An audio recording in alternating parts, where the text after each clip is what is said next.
What's up, everybody? It's Alex from Heavy New York, and on the phone, we got Art of Shock. Thank you so much for your time today, man. I really appreciate it.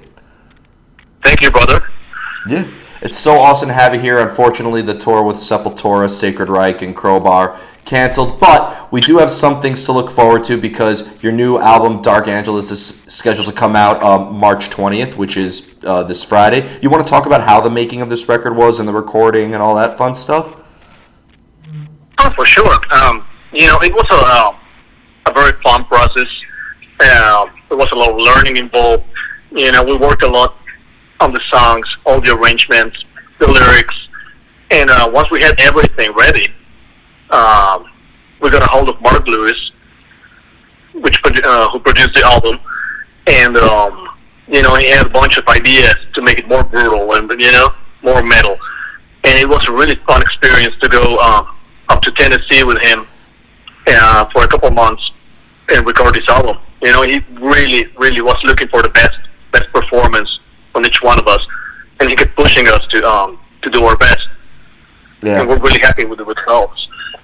Yeah. Could these singles, because you released 3 singles right now, I Cast a Shadow, the title track, and Peace on Earth, could this maybe serve as like a representation of what the entirety of the album is going to sound like, or is there maybe a little more diversity in it?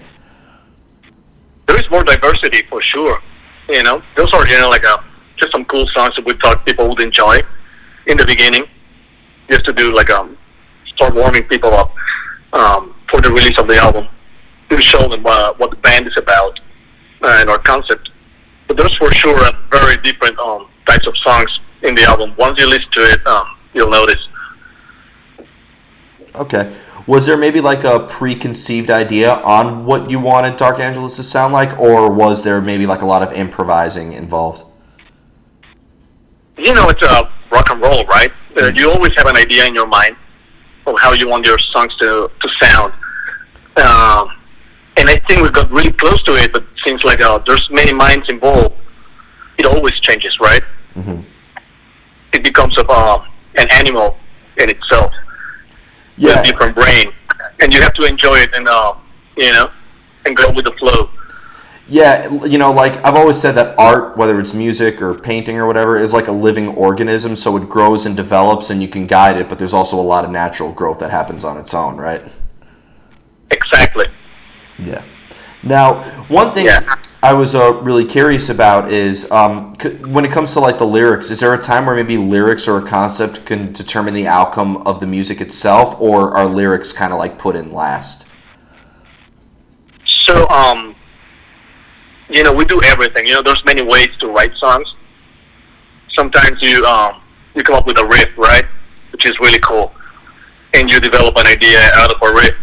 Sometimes you think of a line, and maybe that's what constructs the song, right? The song sprouts out of that little line. And there's different ways to do it. Probably there's a piano melody, just a few notes. Oh, I like this melody, it sounds pretty eerie and evil. And so we do all of the above, Okay, so you But yeah, with some songs, something like a certain line will determine how the song would sound like, for sure. Mm-hmm. Okay, so you always approach it from multiple angles. It's not like there's one way to do everything, right? Yeah, it has to be organic, like you said. Mm-hmm. Mm-hmm. One thing I was really curious about is, again, I was really excited to see you live for the first time on the Sepultura gig. When it comes to playing live, is there maybe like a similar energy that you channel into your live presence as you do when you're songwriting, or is playing live like just a completely separate art altogether? It depends, because playing live, it's all about how you feel, how the band is feeling, how the pieces interact with each other. So that's the beauty of rock and roll bands playing live, right? Every time it's different, and we try to keep it like that. Okay. Yeah, because there's times where like a band tries to, execute the material note for note exactly how it is, and then there's times where they like to throw in a couple of curveballs in here and not execute it exactly how people hear it on the album. So do you normally try to nail it note for note, or is it like just all bets are off when you play live? Oh, never, never, never. Like before we play live, we literally get together, little group hug, and we say, Keith Richards, if you understand it.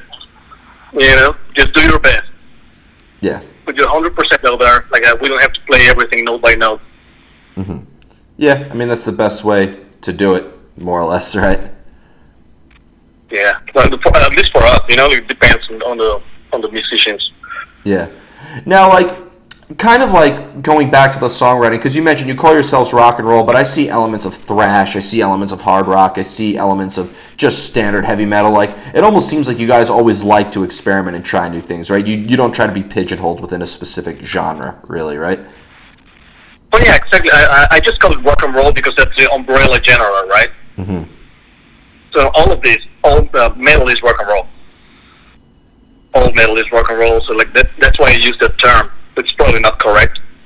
Only for some people, people listen to a lot of music like us. We understand that everything comes from something, right? Yeah. And yeah, we try to be open and creative with our textures. Yeah. And the different types of feelings that we use. Could be a little bit of thrash, a little bit of hard rock, a little bit of death metal, Yeah, I think if you call if you're playing at a black metal show and you call it rock and roll, it might maybe offend some black metal or death metal fans. Of course it will, but they have to understand that we all come from Chuck Berry, right? Yeah, I would say Beethoven actually. Oh, for sure. If you want to go yeah. Yeah, I understand what you're saying. Yes. Yeah, But I'm talking about like crazy electric guitars and screaming and crazy singing. Yeah, definitely. When it comes to getting inspired to write, do you almost kind of have to put yourself in a certain element in order for ideas to come through, or do you just think of ideas out of the blue sometimes? It's like showing up to work. You show up to the studio and with nothing. And that's the first step, right? I'm here. Now I have to do something. And then you get different types of mindsets, depending on the day, what's happening in your life. And that's the way I like to do it, mostly. Mm-hmm. I don't have to do a little ritual or anything. Yeah. So do you find it easier to come up with ideas when you're with the entirety of your band, or, sometimes isolation being the best fuel for any art, that sometimes you find it easier to come up with ideas when you're more on your own? Oh, I love isolation. I think that's very important, to have a little moment with yourself and work on some ideas and then present them to the band for them to evolve. Mm-hmm. And obviously, you don't have the idea finished when you first started, so when you bring it to the band, they obviously take the idea to the next level, right? Yeah, well, sometimes, magic happens, right? And you write a song in 2 hours. You have almost everything. Yeah. But that's once in a while, right? Most of the time, yes. Here's the idea, and let's work on it. Mm-hmm. Do you try to capture a moment with each song? Oh yeah, that's ideal, right? If we can do it, we try to.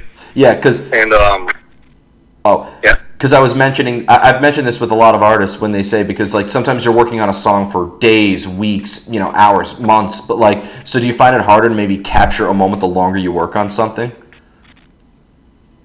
Yeah, I guess the idea is not to push it too hard, Once you get way too obsessed with something, you might be fucking it up.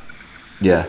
So we're also aware of that, because we hear the experiences of all the musicians with the same things, Mm-hmm. If you start getting obsessed with something, it might not come out right anymore. So it's better to just keep it simple and spur of the moment. Mm-hmm. You ready for the most difficult question of the whole interview? Yeah. All right, because I get everybody this time. I've noticed with, listening to this album, whatever, you have a song like Declaration of War that's over 5 minutes, but then you have a song like Lust for Life, which is 3.5 minutes, and then, songs that are just 4 minutes. How do you know when a song is done? That's an interesting question, actually. I guess it just happens. If you ask any artist, that kind of just happens, right? Like we need this year, this needs a little more, this needs a little less, right? And then it happens. It's weird. We don't think much about it. Yeah. I've always felt that, like, because artists, they're always thinking, but that almost seems to be like their greatest enemy sometimes, right? Yeah, exactly. Thinking too much, like, so it's always your enemy, for sure. And I have two more questions for you. One of them being kind of going back to like the lyricism and concept of Art of Shock. Is the music open to interpretation, or do you try to engage listeners into what your music could be about? It's completely open to interpretation, dude. Yeah, like a lot of it sounds like very, you're saying like what you're thinking, but it can be interpreted in different things, in different ways, from different lifestyles, different people. Dark Angeles. I started writing about the LA experience, right, in the internet and entertainment industry. But it goes to all walks of life. It can apply to everything. The way to, like some industry or your work or whatever you want to do can suck your soul. Yeah. And turn you into a completely different person. Yeah, it's funny because like when I got the when I was listening to the album and like researching you guys and everything like that, like Dark Angela's, that I feel like that could be like something you would hear in like a Motley Crue album. But then I looked at the cover that looks like something out of like Resident Evil or something like that. Like it really almost, I feel like there's so many different ways to interpret this album. Exactly, and then that's the idea. With every single song, in general, it's about the human condition, right? Like almost every artist writes about the human condition, and everything can apply to different situations, which is the beauty of this, right? Definitely. I think that's the beautiful thing about music.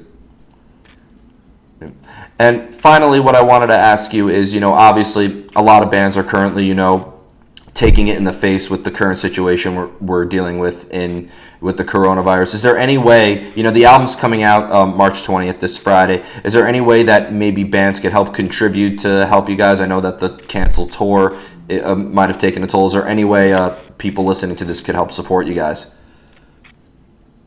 I think we all, like, musicians and industry, we have to get creative right now. This is a new paradigm, and we've never been here before, and we can be super creative with this. And, one great thing is like people like you, and we're really thankful for it, that you keep getting the word out, exposing this stuff to people right now that we're all in quarantine, right? Yeah. And we have to get creative and find new ways that spin it around, find like new ways to put the word out. And of course, like people can always buy merch online to support bands, buy the albums, buy MP3s, whatever you can do to support your local artist or your favorite artist, because we're all in the same problem right now. Yeah. Yeah, we're all in this together. It doesn't matter whether you're in press or in the band or, in the industry. We're all in this together, and I think this is reuniting everybody in the industry too. Exactly. Yeah. So it's all of us, and we can get together and be creative, and literally we can probably create new ways of, for people to discover music. Definitely. And you said new ways for us to promote ourselves and do well and keep doing what we like. Yeah. And as you said it yourself, isolation is one of the best fuels for art. And being that we're all isolated right now, I definitely see some good albums coming out of here. Exactly. Yep. Let's start writing songs. If you're not a musician, write a novel. Like do something creative. It's a great moment. Definitely. Definitely. So before we go, is there just any scheduled tours that you would like to plug or for the Dark Angeles record cycle, or just any shout-outs you'd like to give? Of course, right now, everything, like, it's in the air. But we will announce rescheduled dates pretty soon. Mm-hmm. As soon as we know when, it's feasible. Yeah. Awesome. Well, thank you so much, Art. Everybody, Art of Shock, Dark Angeles, coming out on March 20th. Be sure to pick that up. This is Alex from Heavy New York. We'll see you next time.